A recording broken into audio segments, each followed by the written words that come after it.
très rapidement, déjà bienvenue à tous. Merci beaucoup Algo Secure et Hicham de votre présence aujourd'hui. Je m'appelle Nawel, je suis chef de projet événementiel à la Cuisine du Web. Pour rappel, la Cuisine du Web, pour ceux qui ne connaîtraient pas aussi, c'est une association qui existe depuis 9 ans bientôt, qui a pour vocation à animer l'écosystème de professionnels web et tech à Lyon et au-delà. Depuis fin novembre, on s'est lancé sur un cycle de webinars qui s'appelle les Marmites et qui a vocation à mettre en avant les expertises et savoir-faire de nos adhérents. Donc, AlgoSecure fait partie de nos adhérents depuis un petit moment maintenant. À l'occasion de ces marmites, on va aborder différents sujets, marketing, dev, RH dans le secteur du digital, etc. Et donc, ce matin, nous avons le plaisir de discuter cybersécurité avec AlgoSecure, représenté par Hicham Benassine, son dirigeant. Hicham, tu vas nous parler des bonnes pratiques en cybersécurité, comment sécuriser son système d'information en entreprise, avec notamment la présentation d'un cas pratique, je crois, en cours de webinar. Merci beaucoup, Hicham, de ta présence. Je pense qu'on peut commencer si tu es prêt. Eh ben, écoute, on va se lancer. C'est vrai que je n'ai pas de double écran pour pouvoir… Bon, je vais me débrouiller. Mais merci à toi, Nawel, donc, pour l'introduction. Donc, l'objectif d'aujourd'hui, c'est d'aborder la thématique cybersécurité. Donc, j'ai essayé de me mettre à la place du public de Cuisine du Web. Et globalement, il y a quand même beaucoup d'éditeurs, de développeurs, etc. Et d'avoir un peu une réflexion globale sur la démarche SSI. Alors, mon objectif, c'est vraiment que ce soit un échange ouvert et interactif. Donc, je ne sais pas, Nawel, si tu peux même gérer les questions en direct, c'est encore mieux. Oui, tout à fait. Oui, je vais relever les questions dans le chat et dès que je suis sollicitée, je te fais un petit signe si ça te va. Ouais, très bien. Donc, l'objectif, c'est d'assurer un échange donc, interactif.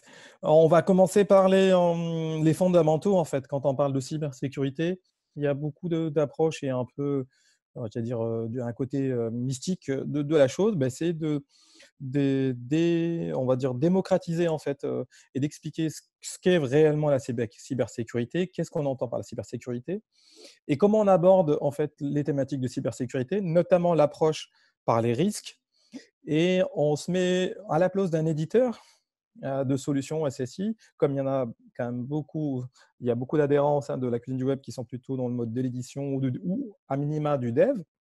Et donc, du coup, avec cette perspective-là d'éditeur de solutions, avoir la réflexion cybersécurité avec la perspective d'éditeur, et ensuite faire une démonstration d'attaque qui est, on va dire, une attaque assez classique, mais académique, mais pour démystifier aussi tout simplement comment on attaque, comment on hack un système. Donc, on reprend quelques exemples d'attaques plus ou moins classiques et on essaie de les illustrer dans un format vidéo et ludique. Sinon, moi-même, j'ai la casquette directeur technique côté AlgoSecure et je travaille dans la cybersécurité depuis 2002. Donc, je suis passé par… j'étais ingénieur sécu au sein d'un SOC. J'ai travaillé aussi également dans la partie infrastructure, mise en place d'équipements de sécurité. Donc, voilà, j'ai fait un peu pas mal de choses. Et là, juste avant, on était en audit ISO 27001. On était en train d'être audité, donc en examen d'audit ISO 27001, juste pour l'anecdote. Et donc, mon collègue, je l'ai laissé tout seul. Alors, est-ce que ça vous va déjà sur le programme? Non, je vois pas les… hop, est-ce qu'on… Non, les questions-réponses, c'est là. Hop.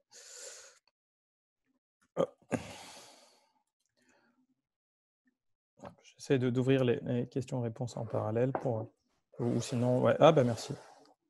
Cool. Il y a Jérôme qui me présente les questions-réponses en direct. Comme ça, je vois si ça vous va. Donc, la cybersécurité. De quoi on parle? Alors, en fait, dans la cybersécurité, il y a ce qu'on appelle dans la littérature les propriétés SSI. Donc, SSI au sens sécurité des systèmes d'information. En fait, quand on dit quelque chose est sécurisé, ça ne veut rien dire dans l'absolu. On parle à minima de 4 propriétés. La disponibilité, donc le service doit être toujours accessible ou pas, et quel est le niveau de tolérance à une indisponibilité. Ça, c'est le première propriété qui est assez basique. Le service doit être disponible pour rendre justement service.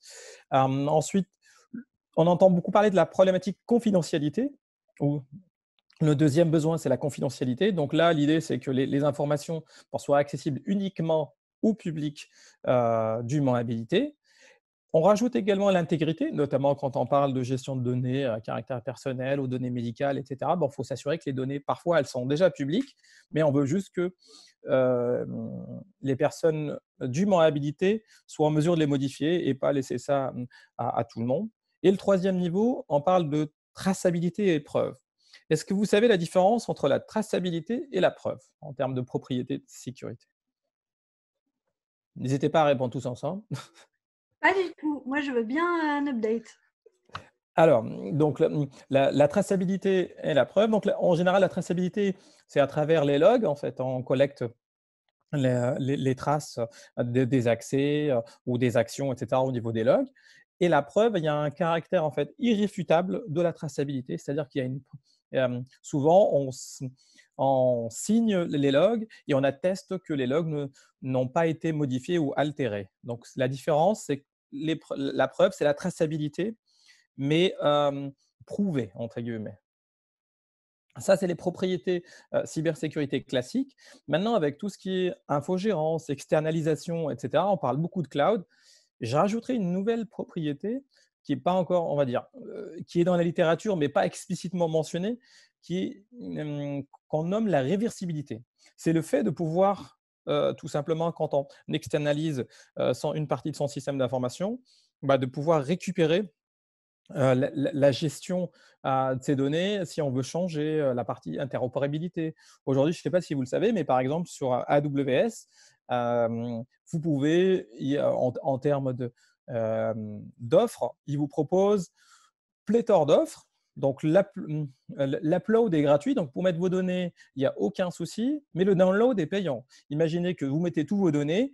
À un moment donné, vous voulez sortir d'un hébergeur X. Ben, si vous dites que le download est payant, ben, c'est à ce moment-là que vous allez voir que ce n'est pas si facile de changer de prestataire.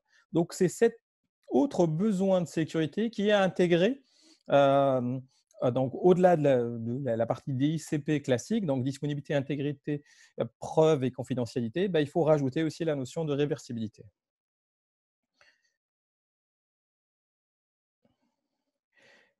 Est-ce que déjà les notions sont claires jusqu'à là? On va dire que oui, selon la… Il n'y a pas l'air d'avoir d'objection. OK. Et donc, quand on aborde en fait la cybersécurité, notamment dans un système d'information assez classique, en fait, on l'aborde souvent, quel que soit d'ailleurs le système d'information, par l'approche par les risques. Parce que avant de mettre en place les mesures de sécurité pour dire je vais mettre en place l'authentification forte, je vais mettre en place un WAF ou je vais développer de telle manière, utiliser tel framework ou autre, il faut se dire qu'il faut se poser en fait vis-à-vis de son système d'information et avoir une approche par les risques. Alors, sans rentrer dans le détail technique, mais l'idée déjà de l'approche par les risques, c'est quoi? C'est déjà de se poser vis-à-vis de son système d'information, regarder les biens dits essentiels. En fait, qu'est-ce qui fait fonctionner mon entreprise aujourd'hui au niveau IT et process, et sans lesquels mon entreprise ne fonctionne pas. Et une fois qu'on a recensé un peu les activités essentielles, on peut déjà dire quels sont mes besoins. Si je perds mes données clients, par exemple, voilà, donc du coup, j'ai un fort besoin de disponibilité. Donc, et réfléchir et pondérer tout ça par rapport à la menace. Si je suis une entreprise qui est dans le médicament et je suis en train de faire un vaccin contre le Covid, là, par exemple, Snowden dit que dès qu'il y a un appel d'offres au-delà de 200 millions de dollars, les services de l'intelligence économique ou la NSA, pour ne pas la citer, ils s'intéressent. Donc, ça veut dire que la menace, par rapport à mon contexte, elle est de niveau étatique. Mais si je suis le menuisier du coin, etc., la NSA ne va peut-être pas s'intéresser à mes données clients. Donc, du coup, je dois pondérer mon approche des risques vis-à-vis de la menace. donc qui est propre à chacun. Le modèle d'analyse de risque et l'approche, en fait, il évolue dans le temps parce qu'il n'est jamais définitif, parce que entre les vulnérabilités d'aujourd'hui et les vulnérabilités de 2021, il faut avoir une approche des risques qui évolue en permanence. Et à la fin, on arrive avec une certaine feuille de route et qui mentionne, là je vois le petit carré en bas à droite, avec on dit qu'il y a un risque R1 qui est acceptable vert, le risque R2 qui n'est pas acceptable et qui est orange qu'il faut traiter, et le risque 3 R3 qui est en rouge, qui est peut-être dangereux et donc qu'il faut absolument traiter. Par rapport à la menace, il faut parler il y a plusieurs niveaux de menaces, hein. Globalement, il y a ce qu'on appelle les script kiddies. Ça, c'est les attaques qui sont lancées par les ados et autres et qui se font passer pour des pirates, mais en gros, ils déroulent des scripts sans trop réfléchir et parfois, ils arrivent à casser des applications ou des sites ou à effacer des sites ou autres. Donc ça, c'est le premier niveau de menace. Ensuite, et on peut avoir dans un contexte d'entreprise des employés menaces internes, hein, employés mécontents, etc. On parle de l'espionnage industriel également, c'est quand même une réalité, notamment dans certains domaines d'activité. Et on arrive jusqu'au niveau de menace très, très supérieur, c'est la surveillance étatique. Là, globalement, ce qu'il faut noter, c'est que la complexité des attaques augmente.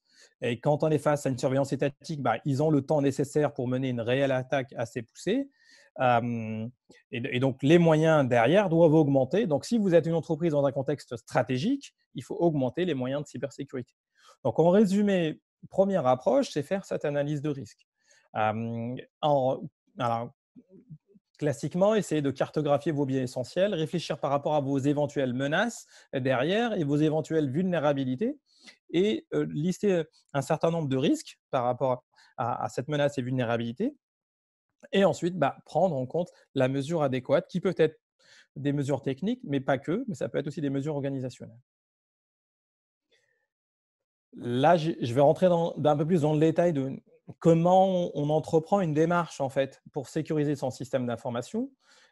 La première étape pour moi, qui est la pierre angulaire de toute démarche, c'est l'analyse de risque.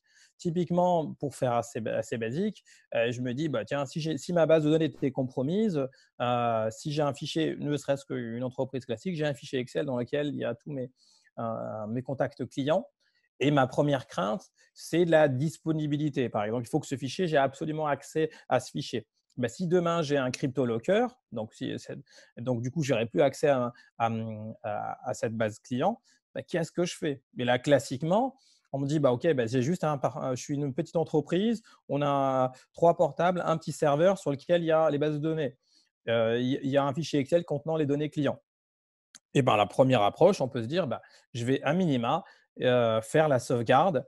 Demain, j'ai une attaque en rançongiciel, et je vais pouvoir faire appel à la sauvegarde de la veille et au moins ne pas perdre mes données. Un autre besoin, c'est un autre risque, par exemple, j'ai un site qui est très critique pendant la période des fêtes, et qu'il ne doit pas tomber en panne. Qu'est-ce que je fais pour m'assurer de ne pas tomber dans ce risque-là?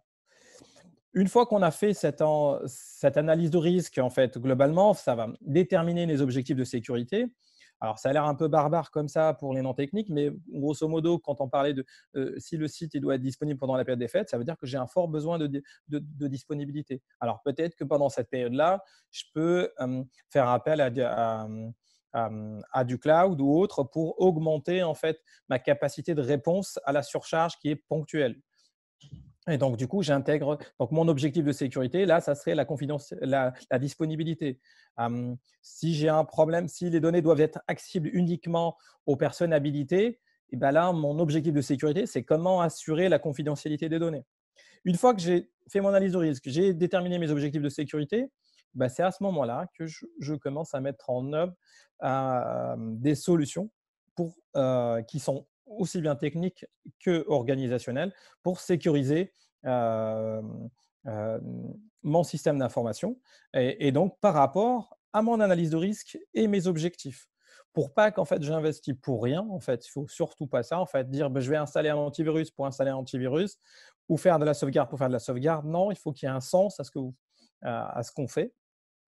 Donc typiquement, des exemples de mesures, c'est bon, je vais sécuriser ma passerelle d'accès externe, j'ai un firewall, j'ai un proxy, j'ai un anti-spam.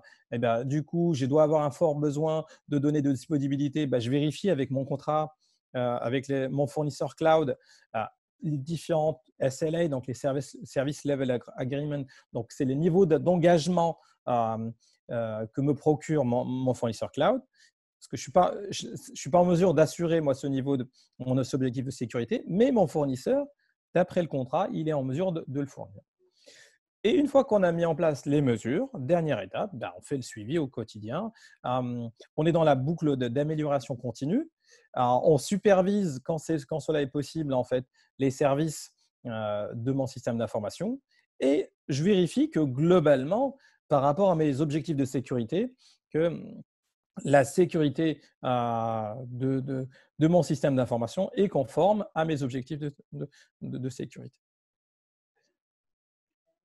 Est-ce que c'est clair jusqu'à là, de la démarche globale, l'analyse de risque? Oui, peut-être une petite question, Hicham, s'il te plaît. Comment on peut définir le nombre de jours nécessaires à une analyse de risque? J'imagine que ça dépend de plein de choses, mais… Tout à fait. Alors, c'est assez globalement une analyse de risque, c'est même une analyse de risque macro. Rien que même si on est une petite entreprise, on peut déjà se faire soi-même en fait cette analyse de risque.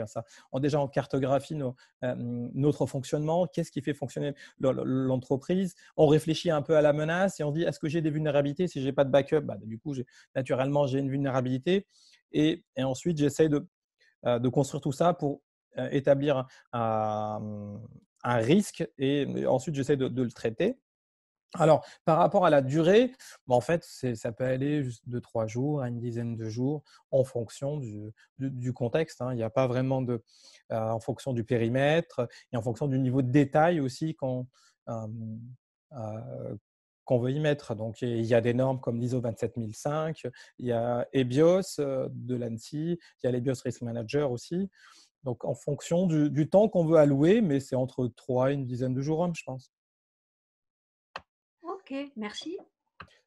Alors, l'éditeur et la cybersécurité. Là, ce que j'ai essayé de faire, c'est d'essayer de concrétiser en fait l'approche cybersécurité vis-à-vis d'un développeur en fait ou d'un éditeur.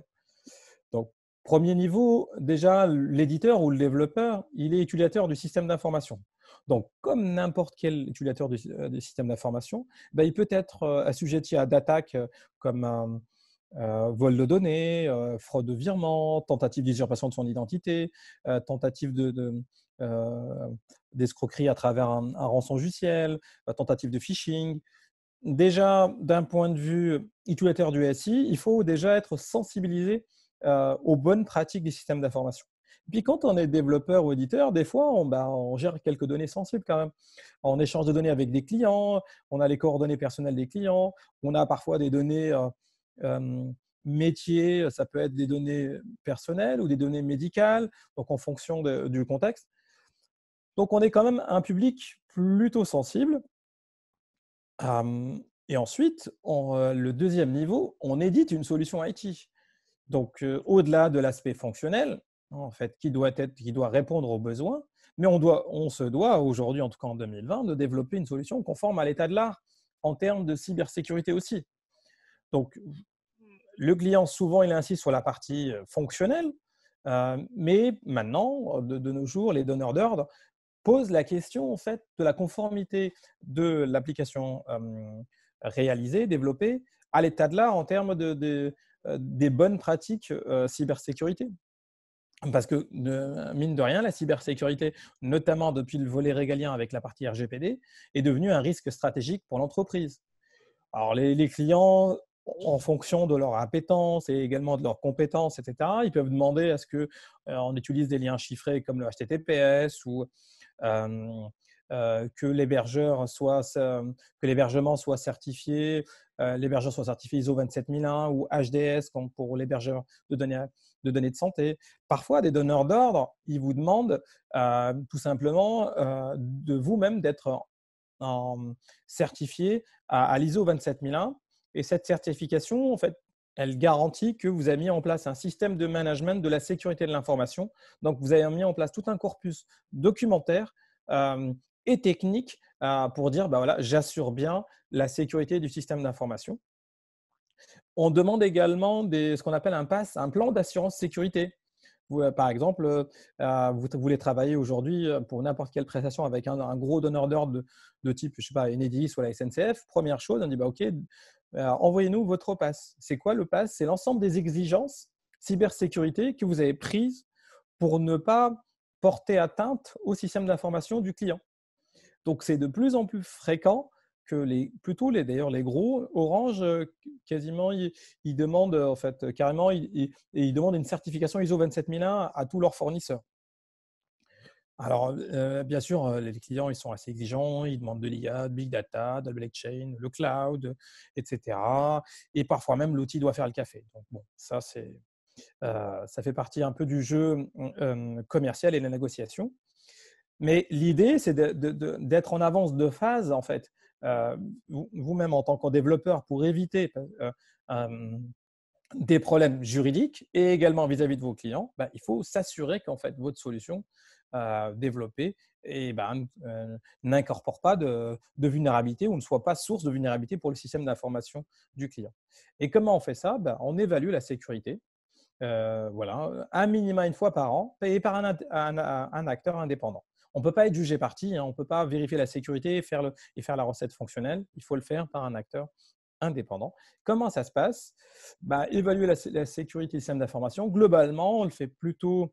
Il y a plusieurs typologies d'audit, mais le plus connu, c'est le pentest, donc c'est le test d'intrusion, dont l'objectif principal, c'est d'évaluer la sécurité d'un point de vue attaquant, donc de trouver toutes les vulnérabilités et surtout de proposer les recommandations pour corriger ces vulnérabilités. Et en général, ça dure entre 5 et 1 mois en fonction du périmètre. Est-ce que vous avez des questions jusqu'à là? Et là, on va passer à la démonstration d'attaque. Donc, je vais arrêter mon partage et je vais partager donc une vidéo.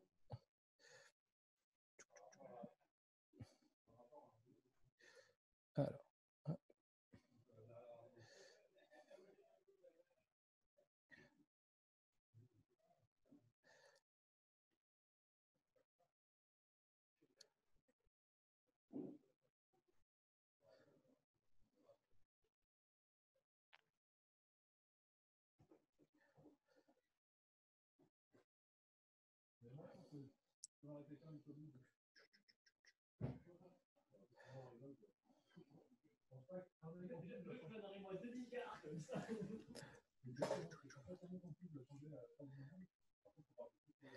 Alors, pour partager mon écran, je repartage.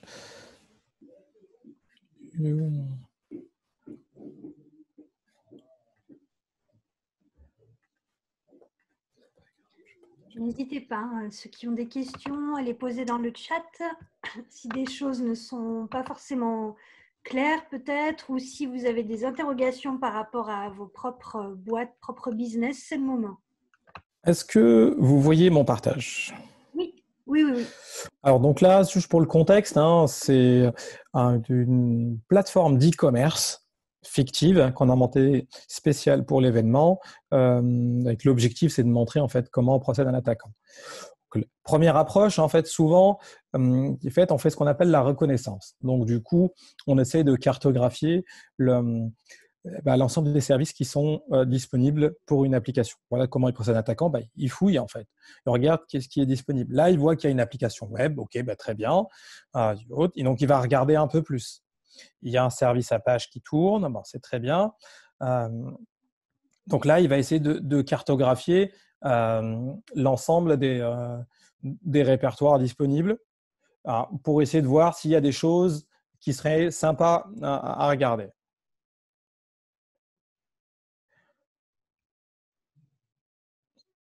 Là, typiquement, il a une cartographie, il essaye de lister en fait. Il voit qu'il y a un /admin qui est disponible. OK, bah, très bien. Slash admin, ça veut dire que c'est la partie back-office. Bah, là, il voit que slash admin, il est pas accessible depuis l'externe, ce qui est une bonne pratique.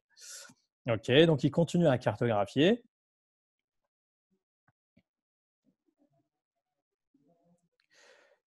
Ah, là, il a vu qu'il y avait un PHP-MyAdmin qui était disponible. Donc, il va regarder. Ah, OK, l'interface est disponible, mais il n'a pas le login mot de passe. OK, ça, c'est une mauvaise pratique déjà, de laisser un panneau d'administration accessible depuis l'externe. Ensuite, il va continuer à fouiller dans l'arborescence admin pour voir s'il y a des choses qui sont potentiellement visibles, qui de prime abord ne le seraient pas.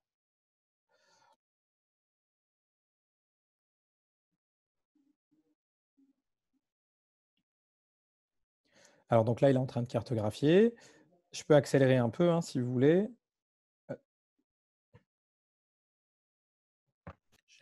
L'outil d'analyse que tu utilises, Hicham, c'est un outil interne à AlgoSecure ou Non, non, non, non, non, non, là, c'est des outils qui sont open source, qui sont utilisés par les pentesters classiques. Et là, on voit qu'il a détecté un fichier qui s'appelle admin-user.php, OK, qui est potentiellement visible, qui n'est pas bien protégé. OK. Et donc, c'est une fonctionnalité qui permet de rendre un utilisateur lambda en tant qu'administrateur. Bon, jusqu'à là, rien de particulier, on ne peut pas le lancer, mais on peut voir en fait son code, parce qu'on peut afficher le code et on voit que c'est un petit bout de code JavaScript. Et c'est une fonctionnalité.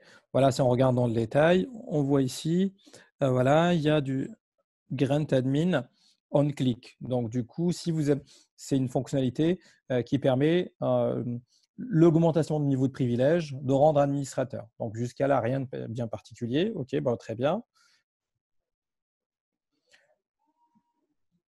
Donc là, on va se connecter en tant que juste simple utilisateur de la plateforme d'e-commerce. On a créé un compte qui s'appelle Test. Donc, comme c'est un utilisateur non averti, il a des moufles dans les bras, donc il tape 2 fois son mot de passe. Moufle au doigt plutôt. Je peux accélérer un peu la vitesse si c'est un peu. À la répète, hier, j'ai accéléré, mais c'était trop vite. Du coup, j'ai réduit un peu. Donc là, on voit que quand on est utilisateur authentifié test, on y a accès au catalogue, mais on voit qu'on peut potentiellement écrire un commentaire. Bon, très bien. Bah, au lieu de mettre un commentaire, on va mettre ce qu'on appelle un script JavaScript pour voir si on arrive à, à exécuter, en fait, là, c'est ce qu'on appelle une attaque XSS en persistante. Donc là, on voit qu'en tapant un commentaire qui est juste du code JavaScript, au lieu que ce soit un vrai commentaire, on voit qu'on arrive à afficher une fenêtre, en fait, le pop-up alerte 1. Donc en soi, on va me dire, ce n'est pas très dangereux. En fait, là, c'est quoi? C'est du code qui est inséré sur la plateforme. Et pour la prochaine personne qui va charger le navigateur, eh ben, il va exécuter ce code. Donc, c'est une XSS persistante. Globalement, ça veut dire qu'on va injecter du code sur la plateforme et les prochains visiteurs, ils vont exécuter ce code à la suite de leur plein gré. Donc, c'est une faille parce qu'on ne contrôle pas les commentaires. On ne s'assure pas que les commentaires soient juste des commentaires. Donc, on ne nettoie pas les paramètres rentrés par l'utilisateur. Donc, ça, c'est embêtant. Donc, au lieu d'insérer du code JavaScript, alerte 1, basique, eh ben, on va aller récupérer la fameuse fonctionnalité qu'on a vue tout à l'heure, qui est le petit bout de code qui va bien, c'est grant admin. L'idée de base, en fait, c'est cette fonctionnalité, c'est du JavaScript aussi, c'est de faire exécuter cette fonction grant admin au prochain administrateur. Donc, c'est mettre en place ce code-là sur la plateforme et à la prochaine connexion de l'administrateur, il va exécuter ce petit bout de code à l'insu de son plein gré. Et de cette manière, en fait, moi qui est utilisateur lambda, il va me donner les droits admin. Donc, c'est en quelque sorte, c'est une CSRF. Donc, au lieu de mettre le commentaire assez classique, on met juste le petit bout de code qui va bien. Et là, on lui demande d'augmenter le niveau de privilège administrateur pour l'utilisateur test. Est-ce que vous arrivez à me suivre? Donc, c'est un petit bout de code qui est injecté au niveau de la page et on attend, en fait, on va, entre guillemets, on se met en attente et on attend qu'un potentiel administrateur vienne se connecter et recharge la page. Et c'est ce petit bout de code-là, il va s'exécuter avec les droits administrateurs et donc, du coup, augmenter le niveau de privilège du utilisateur test. Donc là, on a un administrateur qui va se connecter. On est bien d'accord, on est dans un cas d'école, hein. C'est un cas pour expliciter en fait les typologies d'attaque, hein. Là, vous voyez, donc là, l'administrateur s'est planté aussi dans sa connexion. Il n'est pas doué aussi.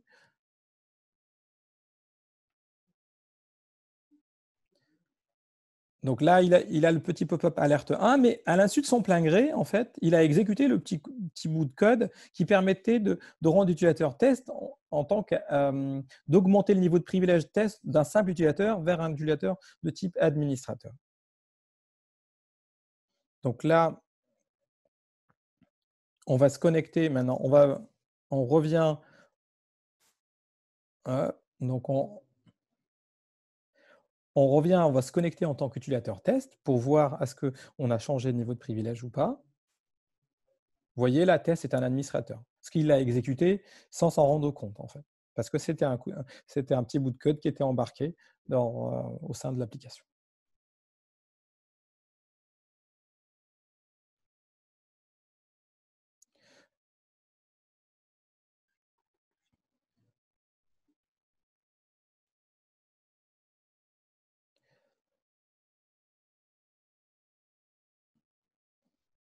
Donc, l'utilisateur test va se reconnecter.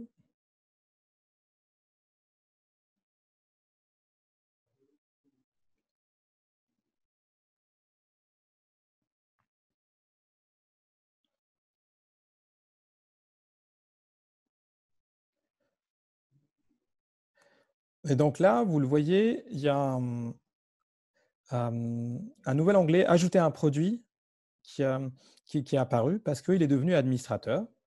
Et donc, du coup, maintenant, OK, très bien. On va rajouter un nouveau produit, mais au lieu de rajouter une image, classiquement, ou un fichier PDF qui est décrit, en fait, le produit, on va rajouter ce qu'on appelle un web shell, qui est un petit bout de code PHP. En fait, comme on ne vérifie pas les données qui sont uploadées, qui sont chargées par l'utilisateur, et donc, du coup, on peut uploader n'importe quoi. On va exécuter un petit bout de code, donc un web shell, qui va nous permettre, en fait, de lancer des commandes système directement sur donc des commandes sur le système. Donc là, vous voyez, on lance des commandes. On a un terminal en mode web shell et on peut lancer les commandes système. Là, on va se balader un peu dans l'arborescence et on va lui demander, tiens, on est dans config.php, on va demander d'afficher config.php. Le contenu dans config.php, il y a le mot de passe qui est inséré en clair du compte administrateur de la base de données. Et donc, du coup, maintenant qu'on a le mot de passe en clair de la base de données, on va se connecter justement sur la base de données et on a accès à l'ensemble des éléments. Donc là, en fait, si je résume, une première faille, c'était quand on a cartographié les ressources, on a vu que le /admin, il était visible depuis l'externe et notamment, il y avait une fonctionnalité qui était user.php qui permettait d'augmenter le niveau de privilège de l'utilisateur. OK, bon, jusqu'à là, rien de bien particulier. Ensuite, on a vu qu'il y avait une faille quand on a inséré les commentaires. En fait, on ne vérifie pas les données qui étaient entrées par l'utilisateur, donc on ne faisait pas de nettoyage des paramètres entrés. Donc, on pouvait potentiellement injecter du code JavaScript. Au lieu d'injecter un simple code alerte 1, on a injecté la fonctionnalité qu'on a vue, qui était grant admin, donc donner les droits admin à un utilisateur lambda. Une troisième faille, une fois qu'on est admin, on peut uploader, en fait, au lieu de restreindre en fait, l'upload à un document assez précis, un fichier PDF ou un fichier image, on a pu uploader un fichier PHP qui nous a donné en fait un web shell. Et dernière faille, on a pu se balader dans l'arborescence et le mot de passe était inscrit en clair dans un fichier. Donc, on a récupéré le mot de passe. Et comme l'interface d'administration de PHPMyAdmin était accessible depuis l'externe, on a pu accéder à l'interface d'administration. Donc voilà des exemples d'attaques. Et là, je veux revenir sur ma présentation. L'idée, en fait, c'est de cette présentation, c'est un peu de démystifier en fait l'attaque, de dire bah, voilà comment on procède, etc.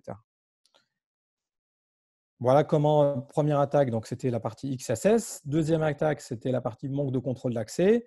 Voilà, je vais passer vite, je vous l'ai déjà détaillé. Troisième attaque, c'est le fait de forcer l'administrateur à l'insu de son plein gré à exécuter une commande et la commande qui nous a donné des droits administrateurs.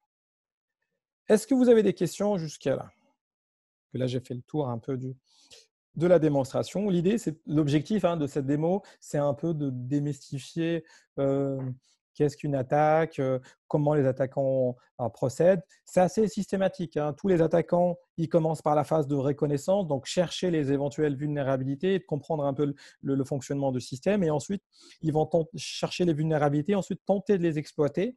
Et une fois qu'ils les ont exploitées, en fonction de la typologie de l'attaque, c'est soit subtiliser les données, soit récupérer un accès pour rentrer en interne et ensuite vous lancer un crypto-locker ou autre. Donc, voilà un peu la démarche d'attaque.